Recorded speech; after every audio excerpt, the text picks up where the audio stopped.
Alex O'Connor argues the strongest case against God is not science or logic, it is the problem of suffering. A simple question opens the debate. Why does a loving God allow pain? The argument starts with three claims about God.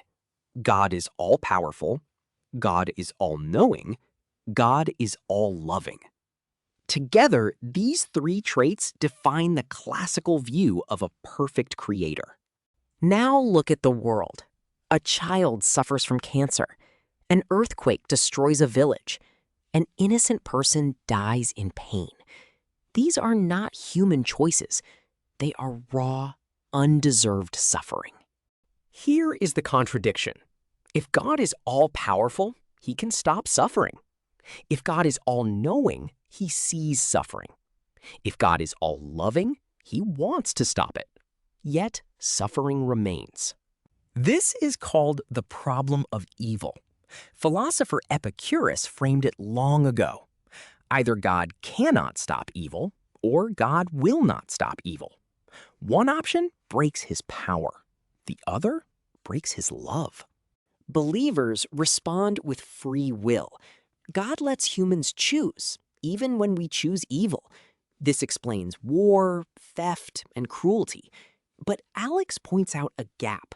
Free will does not explain natural disasters. A child did not choose the earthquake. A baby did not choose the disease. Animals did not choose the wildfire. These cases sit outside human choice, yet the suffering is real and devastating. Another response is the soul-making theory. Suffering builds character, patience, and courage. But Alex asks, why this much? Why a child with bone cancer? A loving parent would never teach a lesson this way. Alex calls this the evidential argument.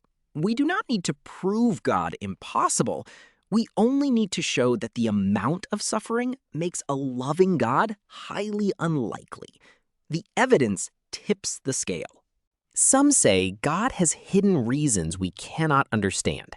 Alex calls this skeptical theism, but he warns, if God's reasons are hidden, then we also cannot trust that God is good. The defense breaks itself. So Alex's strongest case is simple. The world contains too much pointless suffering. A perfect God would not allow it. Therefore, the classical idea of God does not match the world we actually live in. Alex does not claim certainty. He invites honest reflection.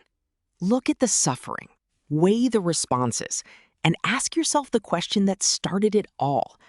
Why does a loving God allow pain?